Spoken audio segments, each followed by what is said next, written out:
Il était une fois le village des amateurs de sucre. La légende raconte qu'à l'époque de l'exploitation sucrière de Dzumonié au XIXe siècle, les villageois ont voulu rendre la rivière perpétuellement sucrée en y déversant une quantité incalculable de sucre. Vous l'aurez compris, nous sommes à Mtsamboro. Situé à la pointe nord-ouest de l'île, Mtsamboro est un haut lieu archéologique chargé d'histoire. Au XVe siècle, ce fut la première capitale de Mayotte.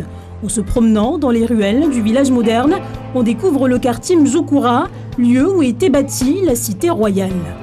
Il y avait des habitants qui vivaient dans ce quartier avant la venue des Arabo-Chiraziens. Et on appelait ça des principautés. Et le prince qui était ici, c'était le prince Mwalim Mboro.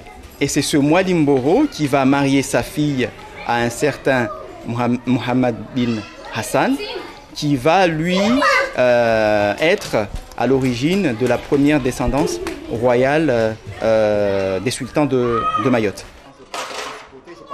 Les vestiges des anciennes bâtisses du royaume ont totalement été recouverts par l'urbanisation actuelle, mais il reste néanmoins quelques traces des décombres.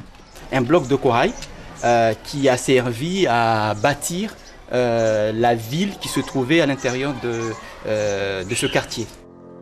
Aujourd'hui, le village est surtout connu par les visiteurs grâce à ses îlots, et notamment le plus connu, l'îlot Mtsamboro.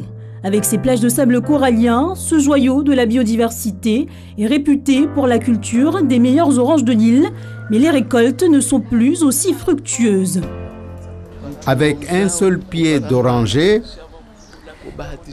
il y en avait pour tout le monde. Ce qu'il y avait avant, malheureusement, ça n'est plus le cas aujourd'hui. Avant, on en avait partout. Dieu merci. Et cela nous a beaucoup aidés, nourris. On pouvait venir de la ville pour venir acheter, ou alors on se déplaçait pour aller en vendre ailleurs.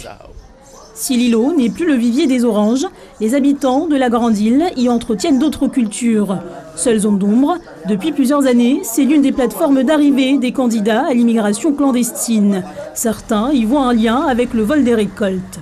Il y a des gens qui arrivent en Kwassa pour déposer des clients, les passagers, les clandestins. Ils en profitent là-dessus aussi, ils ramassent, ils prennent les bananes, ils s'en vont.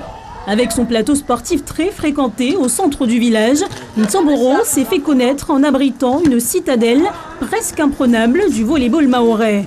Impossible d'évoquer la localité sans parler du Zamfi Club, le seul club de volleyball de la commune, sacré champion de Mayotte à plusieurs reprises chez les hommes. La plupart des jeunes, ils venaient au plateau que jouer au volley en fait. Ils jouaient au volley, après il y avait le basket à côté, mais le volley c'était plus populaire.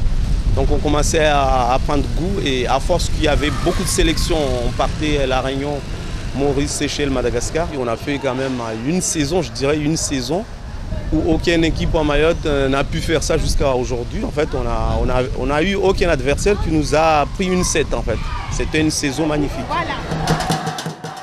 La ferveur est telle que toutes les générations se retrouvent lors des matchs. L'ambiance est toujours là.